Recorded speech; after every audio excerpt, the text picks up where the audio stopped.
All right, this is going to be the intro to E&M, electricity and magnetism. It's chapter 14 in the book, and he wanted you to read as much as you could, but you only have some problems in the first half. So I'm just going to go over essentially what he did in class. You could go through the slideshow he posted on Blackboard if you want, and I'm going to kind of follow the same thing because I don't want to get sort of off track of what he's doing in class. But he put a big review, which I'll talk about. I posted a video on Slack about divergence and curl, and specifically talking about, I think in that video it was talking about incompressible fluids or something like that. But in, having an intuition for this is the most important thing. Being able to do all the problems is obviously very important, but the first step should be the intuition. And so hopefully you'll get it there and a little bit here, and I'll do some sort of examples for you to show you, how you write everything out and how you write out things like the divergence of a specific vector field if it's given to you explicitly, that kind of thing. So anyway, okay. So let's start with the sort of operations you can do with this operator called nabla. So nabla, for some reason I can't write, nabla. Now we write it as a vector. Now, if you want to get technical, it's not really a vector, whatever, it doesn't matter. The point is it has components, and so we usually write it like a vector. This is all going to be, by the way, in 3 dimensions, right? A lot of things we've done, like the mechanics problems are all in 1 dimension, and we know that you could put them in 2 dimensions if you want, but just by basically decoupling the 2 dimensions, you could have an X component and a Y component, that kind of thing. But in this case, we have to do everything in 3 dimensions, and you'll see why in a minute when we get to the curl. And so, okay, so we have nabla. Now nabla, you can write it as ddx. I'll finish this in a second. See where this is going to be, and I'll write I hat, J hat, and K hat. So you remember these hats. You could also write X hat, Y hat, Z hat, but I think it would be a little confusing. Sorry, this is a little too bright. I guess that looks fine. So I hat, of course, is the unit vector in the X direction. J hat's in the Y direction, K hat's in the Z direction. This is now I actually like to do all vector calculus stuff in terms of like a bracket like this, where you write the X component in the first spot, the Y component in the second spot, and the Z component in the third spot. Now this literally means the same as this. I just don't really like writing the hats. Sorry, my brightness is having a bit of an issue. Okay, so anyway, so I like to write everything like this. So I'm going to start writing it like this. Now, if you would like to write it in terms of like the sum of unit vectors, that's totally fine. I'm going to write it like this because I think it's easier. Now, what can we do with this? Well, what can we do with this for a scalar field? So let's say we have so remember, the 2 types of fields we care about here are scalar fields and vector fields. A field means it's just a function of space that gives some output. X, Y, Z. So if we have some field, let's call it F of X, Y, Z. Now, if this is a number, that means that if I give you any point in space, a point in space is given by its X component, Y component, Z component, and I give you a number out. A number means like a real number, right? Or like a 6 as an example, if you needed an example of a real number, or -7 or 0.2 or something like that, or pi. If it gives you a real number, that's called a scalar field, right? Scalar field. And if it gives you a vector, so let's say we have F, well, I'll call it G of X, Y, Z, and we'd write that as G sort of with a vector sign. Let's say it gives you a vector out, like, 3, 4, -6. So this would mean a vector, it'd be like 3 I hat plus 4 J hat plus, or -6 K hat. So this is because it's called a vector field, because it takes in still 3 inputs of space, but it outputs a vector. Okay, and now you can visualize this as at every point in space, there's like a little arrow pointing in wherever it is. Now in the video, I think everything in the, actually, yeah, I think everything in the video that I showed, that I posted on Slack, was in 2 dimensions.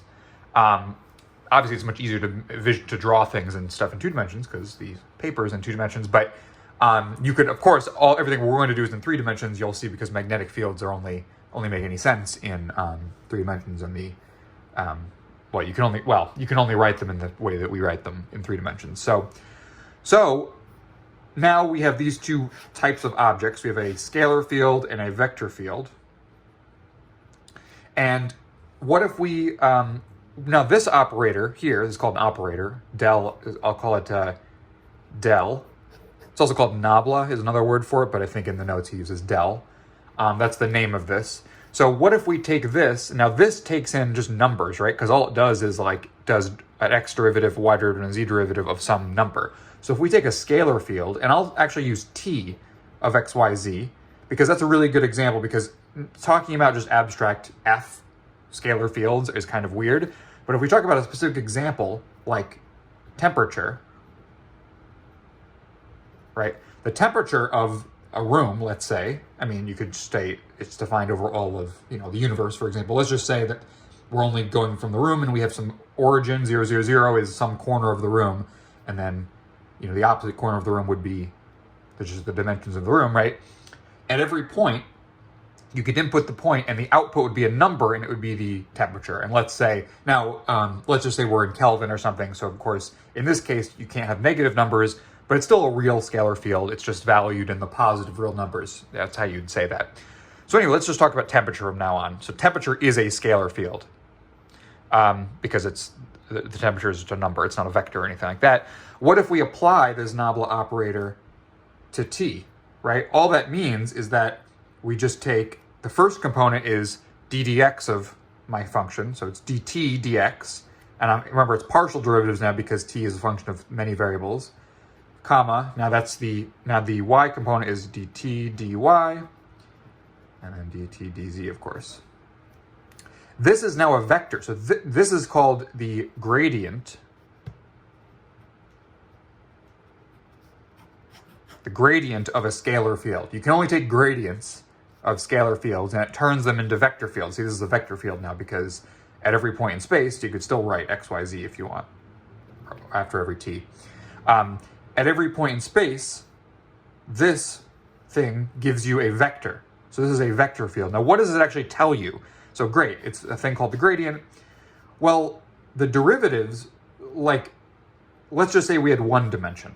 So we had one, like a line here, and we had a temperature, and let's say the temperature was like 2, 3, I'll try to put them in sort of evenly spaced points. Sorry, this is really messy, but 2, 3, 4, and then we'll say 6, 10, 16, 25 or something. I don't know what pattern somehow I was doing squares or anyway, whatever, doesn't matter. So the point is that let's say we have evenly spaced points and the temperature increases. Now that you can see that it's increasing at an increasing rate. What this would tell you, what the gradient would tell you, is that now so this is t of 1 dimension x. I'll call this way x. The gradient, now in the gradient in 1 dimension is just the derivative. But what it would tell you is that, well, as you go up, you're increasing in temperature. And right at this point, how much are you increasing in temperature? Well, obviously how you define the derivative is you take like a limit of a change as you go really small, and you would get basically, let's just call it a little arrow. So I'm just making stuff up right now. A little arrow going this way, pointing you to the increase in temperature because the derivative is going this way. What about here? Well, 3 to 4, you kind of still have a small change, but as you go farther, this is going to be a much bigger change because you notice we're going like 6 to 10. These are supposed to be, I'm pretending these are evenly spaced. So clearly our derivative is increasing.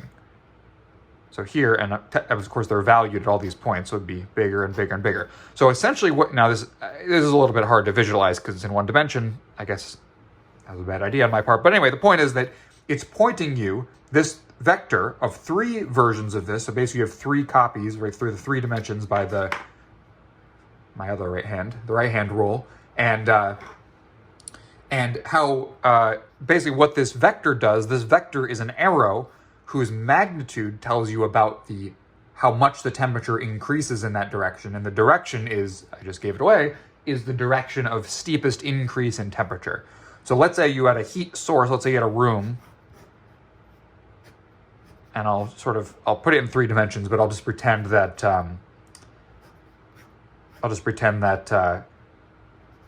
let's just talk about this surface, the front surface right now. Let's say you have like a ball of sort of like a flame or whatever, right, in the middle of the room. You'd expect that, of course, the temperature in the middle would be hottest and the temperature near the edges would be the coolest, right? What would the gradient of the temperature field look like in this room now? Now the temperature field, you can't really plot the temperature field because it's just a bunch of points with numbers on them, so it doesn't really look at anything.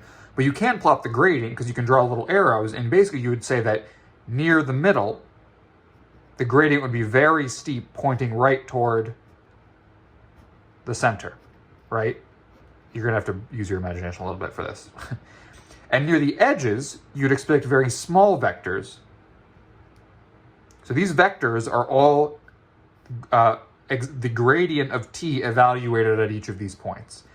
So you'd expect that near the edges, you'd have very small increases in temperature, therefore very small vectors in the gradient. And near the middle, you'd have much larger ones. So that's the gradient of a scalar field. And now, there's other things you can do with this del operator. This is kind of the only thing you can do with scalar fields. And note, I just want to reiterate that the gradient is written as del of t. You write it like this, and it kind of there's no symbols in the middle here. There's no dots or anything like that. You write it as just del of t because normally when you write like a derivative, like d dx of t, you don't write, there's no dots or anything in here. So this is kind of analogous to that, and also tells you that t, you can't put like a vector over here. That wouldn't really work. Like, you can't just put two things with vectors together. There's more than one way to multiply, as we'll see, vector fields together. So you can see in this that there's one vector sign, so that means this whole thing is just a vector, and that's exactly what we have here is a vector. So let's go to like the next sort of simplest thing you could do. This time, let's say we have a vector field. What's an example of the vector field? Let's just call it v for now. Let's say like the wind speed, that would be an example. So you could talk about like a room or just some area or whatever, where you have some wind speed, and it's given why every point in space has some wind speed. Maybe it's 0. Zero is a valid vector. Of course, you don't call it 0, you call it 0, 0, 0, right? That would be a 0 vector, but that's still a vector. Sorry, it's not really what I mean, but this is an example. Let's say, well, okay, anyway. So v, I'll call it as, and I'll say vx, vy, vz, because of course at any point in space, you could talk about the x and y and z components of the vector field for example, wind speed. So that's the example we should be thinking of. Example is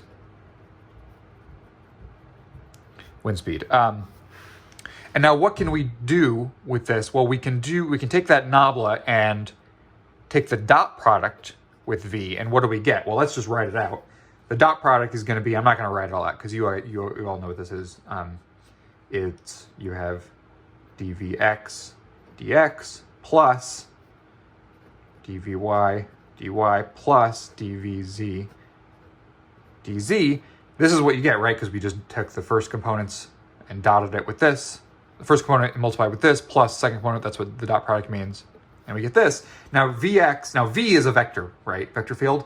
V is a scalar, this is just a number, right? It just tells you about the x component. It's not like a vector or anything. So is y and vy and vz. These are just numbers, right? These are just 3 numbers. They're functions of space, but they're still just numbers. So dvx dx is just the derivative of some scalar function. So this is just a number. This is just a number. This is just a number. It's just the sum of numbers. This is a scalar. So this tells you a single number. There's no longer a vector anymore. We took this vector field v, and we took this. I know it's a little confusing because I'm using v with an arrow and a triangle with it, upside down triangle with an arrow. Anyway, this is a scalar. So it's weird that we took these two things and got a scalar, but that's actually kind of good because it's a scalar function, I should say. It's not or a scalar field. It's not a, I'll say field. Field and a function just mean the same thing. Field we just use when we're talking about coordinates. The inputs are space coordinates. Anyway, so this is nice because normally when we take dot products of anything, we should get a number at the end, right? Dot products of any two vectors, we get a number. So luckily we get a scalar field. That's good. Now, what does this tell us? Well, let's say we, let's move it to the curl first. So this is the other one we could have. So this is called, I'm losing track. We didn't even say what this is. This is called the divergence of a vector field, of the vector field V. Okay, the next one we're going to do is called the curl, and it's given by the cross product. Remember, that's just the other way we know how to multiply vectors together. Now, how we do that is you could either remember the formula, which is not an unreasonable thing to do, and the form, this outputs a vector. Remember, we're just with, what do we use this for? Torque, I think, right? R cross F, we use the cross product, and the output is torque, which is a vector, right? So we know that when we do this, we should get a vector. So you can memorize the three components, the X, Y, Z components, and written in terms of the components of V and the derivatives with respect to X, Y, and Z. You could write it like that. I'll show you just really quick a way to actually do it, which is the same way you do any cross product this way, where in the first, you draw a 3x3 matrix. I'll explain this in a second. And the first line, you write I hat, j hat, k hat. Those are the unit vectors. The second line, you write the three components of this, which in this case are d dx, d dy, dzz. And the third component, you write vx, vy, vz. Those are the components of this. So all we've done is written in the second line and third line, we've written the components in X, Y, and Z of this. In the top line, we've written the unit vectors. Then this is a 3x3 matrix, and then we're going to take the determinant of the matrix. How do you take the determinant? Well, you take the top. So I'll run through this quickly. You can look up a video if you want to do this. If you decide you don't want to learn how to do this and you want to just memorize the formula at the end, I think that's probably fine because you can bring that, on the test to the test or whatever. But I'll just explain how it works again. So you take the first component, I hat, and multiply by it the determinant of this 2x2 matrix that doesn't include that row or column. And the determinant of a 2x2 matrix is just this times this minus this times this. It's just sort of in that order.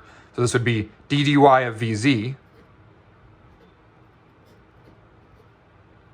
minus, this is minus this times this. I hope I said minus. Times d dz of vy. Okay, and then you move over to this component, and then this for the second one and the fourth one, if there was a fourth one, and all the even numbered ones. But for the second one, you always put a minus sign. Again, this is why I'm not going to go into it, because it's like a giant long story for all these things. But anyway, so you take minus j hat, and then again, we take the determinant of the matrix that does not include this column or this row. Therefore, it's this times this minus this times this, which is d dx of vz minus vx dz, right? Yeah, sorry. And this minus d dz of vx, like that. Then we take plus k hat, and again, the determinant of the matrix that does not include that column or row. So we get this times this minus this times this, so that's partial vy dx minus partial vx dy. And that's it. And now this is a thing, we could actually write it just in the notation I like better, which is vz dy minus vy dz. The second one, I'm going to just absorb the minus sign into here and write it as vx dz minus vz dx. And the z component is going to be vy dx minus vx dy, like that. And that's it. So this is the curl, this is the divergence, and this is the curl. So the curl is a vector. It's some function of the coordinates here. It's a little complicated. Again, you can memorize this. You can also, there's other tricks. If you look up how to find the curl, there's actually other tricks you can use to look. You can kind of see there's some kind of anti-symmetry property here where if you do, you know, y, z is positive and zy is negative, and you could figure it all out using some other tricks and stuff too. But whatever works for you, you could just write it down somewhere. I think it's worth, well, for me, it was definitely worth learning this, but you know, it's up to you. It depends on how much matrix stuff you want to use. Okay, so those are the three main, so the gradient of a scalar field that gives you a vector field, and the divergence and curl of vector fields that give you, well, the divergence gives you a scalar, and the curl gives you a vector. And basically what they tell you is that the divergence tells you, here's let's say our vector field, let's just go, again, these should all be in 3 dimensions, but I'll just go back to 2 just so I can draw it. Let's say we have a vector field where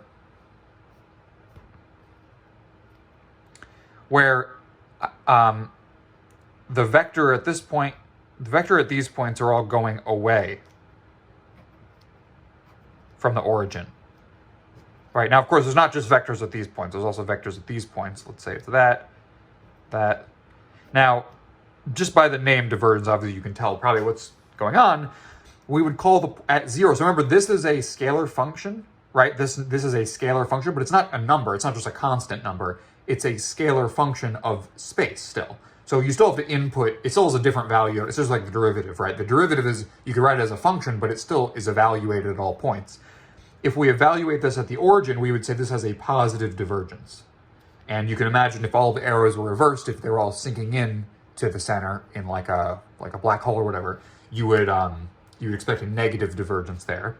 If, for example, you had sort of uniform flow like this, you'd expect 0 divergence. And we can kind of imagine why that's the case, because this is telling us that it's telling us that the divergence is going to be the sum of 3 things in the 3 dimensions, where you take basically the derivative in the x direction of the x component of the vector field, and we know that what that means, intuitively what the derivative means is that if you take like a small step in the x direction, sorry, this is the y, in the x direction this way, are you generally pushed more in the x direction or pulled back in? If you're generally pushed more after you take a small step, that means you have a positive derivative there. Right, does that make sense? And then if you are generally pushed back by a small step, so in other words, if you take a small step in the x direction, we'll call that dx. Sorry, we'll take a small step in the x direction, we'll call it the vector d dx. And you take the dot product with the actual vector field in the x direction. If this is positive, that means that these are pointing in the same direction. That means that this is steps in each dimension, and this is the actual vector field. If the steps in the vector field are correlated, meaning a step is correlated, a step up is correlated with the vector going up, a step to the left is correlated with the vector field going to the left, etc., that means that this dot product would be very high. Remember, dot products are like a dot product is high when the things are in the same direction, right?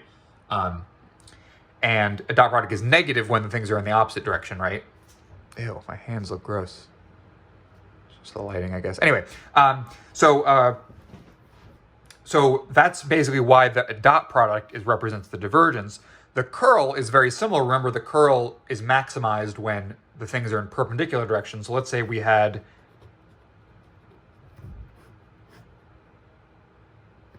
like this vector field. Now, I'm again, by the name curl, you sort of by the name curl, you can obviously tell what it's going to be. Oh, this looks like a swastika. I'm sorry. It's not supposed to look like a swastika. Anyway, so the point is that this would have a very high curl at the origin. Let me draw some more so it doesn't look as much like a swastika. All right. Anyway, so it just looks really, okay, whatever. So the point is that if you take that the curl is maximized when the cross product of these two things are maximized. This del represents a small step in each direction. Remember, you could also write cross products as like, you know, A cross B you could write as AB sine theta, right? The magnitude of the curl. Or sorry, the magnitude of the cross product. And so if the small step is perpendicular to the vector field, meaning a small step up tends to be associated with a vector field at 90 degrees, and a small step this way is associated with the vector field at 90 degrees, small step this way is, again, it's going to look like a swastika, but you see what I mean. Let me draw some more now. It just looks like a weapon or something. Anyway, then you'll get clearly that that the curl will be maximized, and then we can see, well, obviously this is curling around, and that would be what we want. Now, if we had this example again, where everything's going in a straight line, you would see that small steps in each direction. In this direction, it's correlated with, the small step in the x direction is correlated with the vector field going this way. That gives us a 0 curl. A small step down is associated with this way. That's actually good, 90 degrees, but then up would correlate with this direction of the vector field, right? Because the vector field is always just going this way. But of course, this is the opposite way of this one. Like this is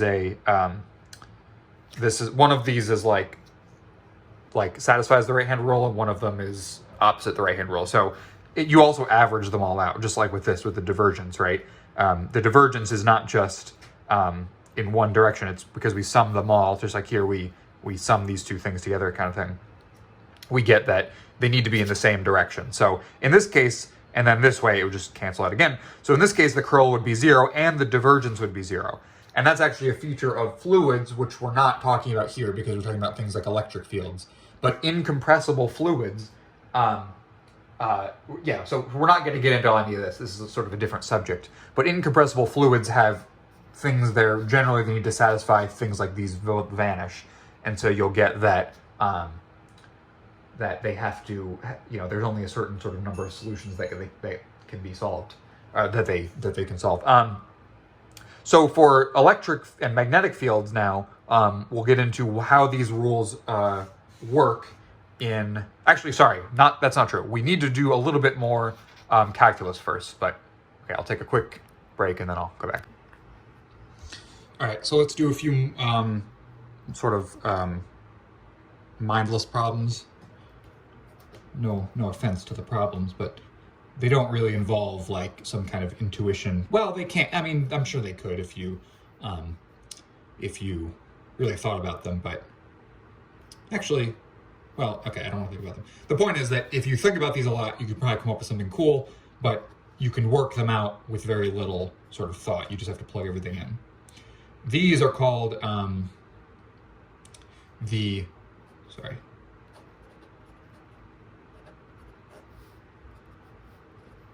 These are some vector calculus identities, and we can show why they're true.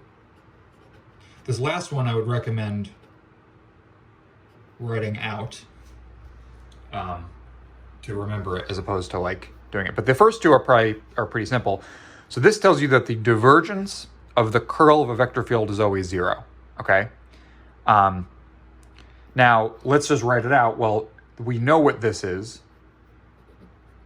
We know what this is in components, so I'm going to write it like, it's like dv, sorry, let me just, so we have it here, dv z dy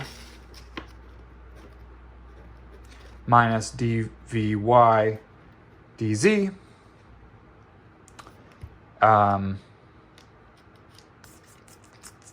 yeah, and then we have dvx dz minus dvz dx. Of course, that was really important that we get all the signs right. Remember, we had that weird minus sign when we found the curl. Sorry. dvx dy. That weird minus sign that came from the matrix, or the determinant thing, where the second component had to have a minus sign. That was really important to get the sign right in this component. So if we take the dot product of this, well, this is just dx, dy, dz. So this is going to be dotted with dx. So we're going to get, every single term here is going to be a second derivative. So we're going to get d squared vz over, and this is going to be dy dx, right? Well, I mean, so here's a fact about calculus that's very important that we use here. Whenever you have a second derivative with two things on the bottom, you can always switch this order. Okay, you can look that up if you want. There's a Wikipedia page on it. I forgot what it's called, but dy, and now we have dz dx, right?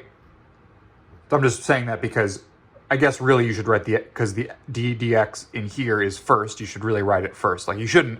Some of these are not commutative, like this. You can't just swap the order. Obviously, these derivatives you can't swap the order or anything. But anyway, now because it's a dot product, we acted with the ddx on this whole thing, but we're just going to add it to when we act with ddy on this whole thing. And we see we get plus d squared vx dz dy now minus d squared dz over dx dy, right? And then we're going to act with ddz here. And let me just, sorry, okay, well, I'll just do it. ddz y dx minus dx dy dz, right? So all I've done here is taken this del, which is on, I wrote down before. We're taking the dot product, the divergence, but the dot product of that with each of these, meaning we're just going to dot it with each of these, or multiply by each of these components and add them together. And we get this, and now you can see why it's so nice. So notice that this is dy dx, and here we have dx dy. Sorry, that's not the important part. The important part is that the numerator is d squared vz, d squared vz. These two terms are identical because we can switch this order and nothing changes. And there's a minus sign. So this clearly just cancels that. And then we look at the dy. We have vy. We have vy here, and we have zx, and now we have this plus and minus, so these cancel. Right, just because they match doesn't mean they cancel. Of course, they have to have the opposite signs, and this is vx, and this is yz, good, and this is a minus sign, this is a plus sign, equals 0. That's it. I told you it would be boring. It's a little boring, because, well, it's kind of fun. This one might be a little more boring, though, because this is we did this one. The second one is the curl of the gradient of a scalar function. So the gradient is going to be, so I'll write it as curl of, and now this is a vector now, it's d phi x dx. So I'm just writing the phi in components. Oh, sorry, it's not components, it's a scalar field, I'm sorry.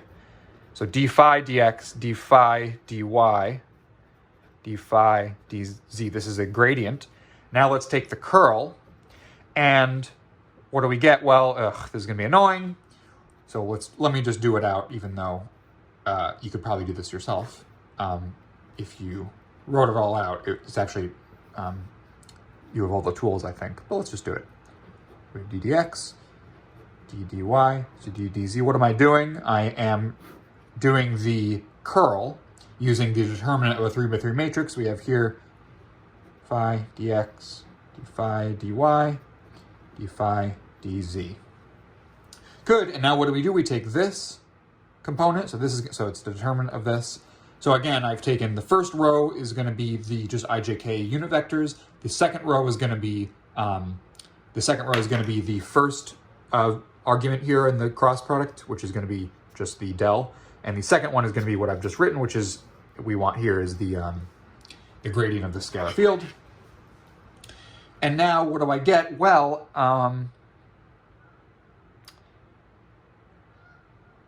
you can actually see, I'm just trying to see if there's like a really nice way to, oh yeah, look at this. Sorry, this is actually technically not even how you're supposed to write it. So remember how I said a little while ago that that if the wind speed was 0 somewhere, that would really be the 0 vector?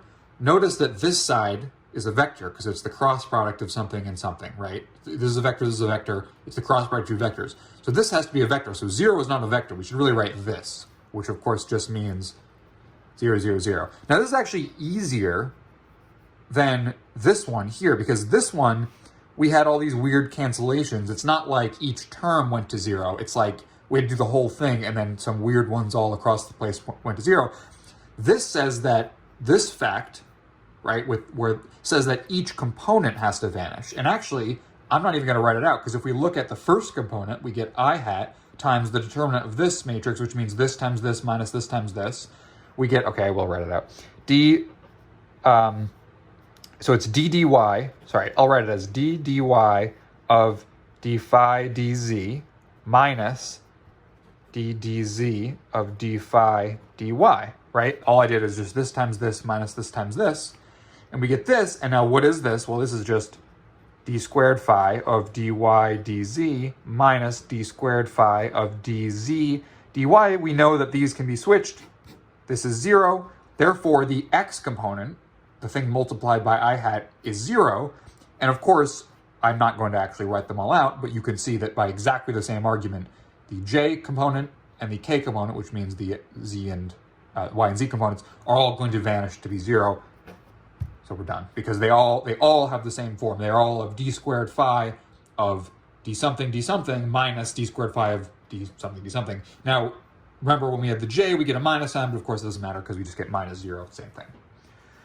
There we go. So these were actually relatively simple. It's just that you had to write them all out, and you get this nice cancellation. Anything that equals 0 that looks complicated is always a nice identity, right? It's always a nice equation because it means that everything cancels, which is kind of a nice fact.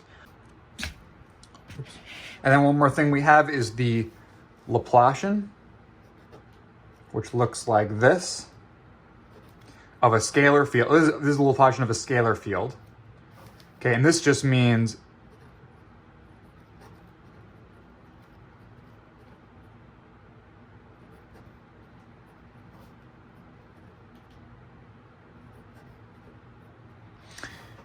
it's just this. This is the Laplacian. It looks kind of like you acted with the gradient, the divergence operator twice or something, right? Because you get a scalar function here, and you just take, it's just the sum of 3 components like this. There's also a thing called the vector Laplacian, which looks like this.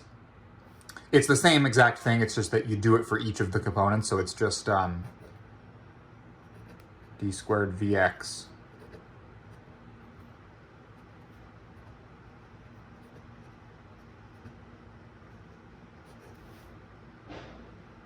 yeah.